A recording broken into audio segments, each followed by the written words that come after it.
ఏ నిమిషానికి ఏమి జరుగునో అన్నట్టే అన్ని ప్లాన్ చేసుకున్నట్టే జరిగితే చేతులు ఉంటారు జనాలు. అందుకే కొన్నిసార్లు అనుకున్నదొకటి అయిందొకటి అన్నట్టు ఏదో ప్లాన్ చేస్తే ఏదో అయిపోతుంది. Same Sharmila madam political journey లెక్క. తెలంగాణలో రాజన్న రాజ్యం తీసుకొచ్చడే లక్ష్యం అని పార్టీ పెట్టి ఇప్పుడు అదే పార్టీని కాంగ్రెస్ లో కలిపేసి ఏపీ శాఖకు అధ్యక్షురాలయ్యే ఆఫర్ అందిపుచ్చుకుంటున్నది. షర్మిల కాంగ్రెస్ లో షరీక్ అయితే ఒకటే ప్రసారం జరుగుతుంది కదా. ఇక దాని మీద పొద్దున సంది మీటింగ్లు చర్చలు జరిపిన షర్మిల మేడము మొత్తానికి ఫుల్ క్లారిటీ ఇచ్చేసింది.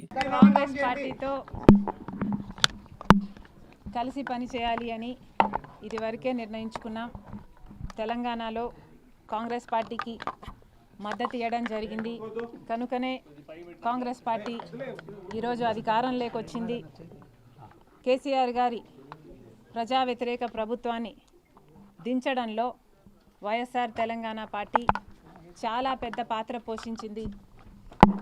31 నియోజకవర్గాలలో కాంగ్రెస్ పార్టీ గెలుపు కేవలం 10,000 మెజారిటీతో గెలిచారు.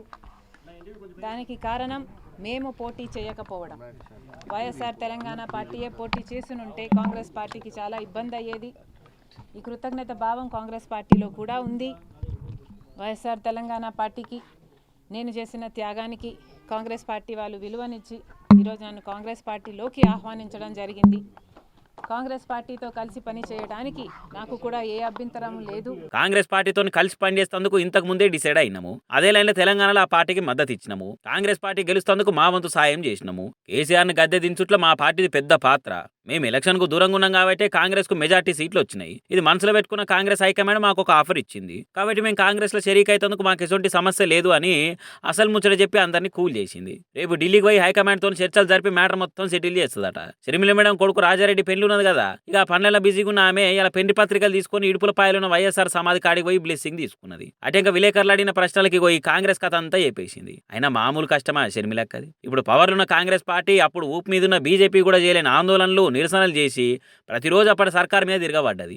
ధాన్యం సర్కారే కొనాలని, మంచి మద్దతు ధర ఇయ్యాలని, అట్లనే సర్కార్ కొలువులకు నోటిఫికేషన్లు వేయాలని, పేపర్ లీకేజీలు ఎట్లయితాయని ఇట్లా అప్పటి సర్కార్ మీద సమరమే చేసింది షర్మిల మేడము. అరెస్టులు, హౌస్ అరెస్టులు, ఇట్లా చెప్పుకుంటూ పోతే ప్రధాన ప్రతిపక్షం తీరుగానే మస్తు కార్యక్రమాలు చేసి ఎలక్షన్ల ముంగట కాంగ్రెస్ తో చేయగలిపింది. అంత సాయం చేసినందుకు ఆమెకి ఇట్లా ఆఫర్ ఇచ్చింది కాంగ్రెస్ హైకమాండ్. చూడాల మరి రాజన్న రాజ్యం మీద వేస్తుందో జగనన్న రాజ్యానికి ఆటంకమే తీసుకొస్తుందో. షర్మిల యొక్క పొలిటికల్ జర్నీ ఇంకెన్ని మలుపులు తిరుగుతుందో రేపు అయితే తెలిసిపోతుంది కానీ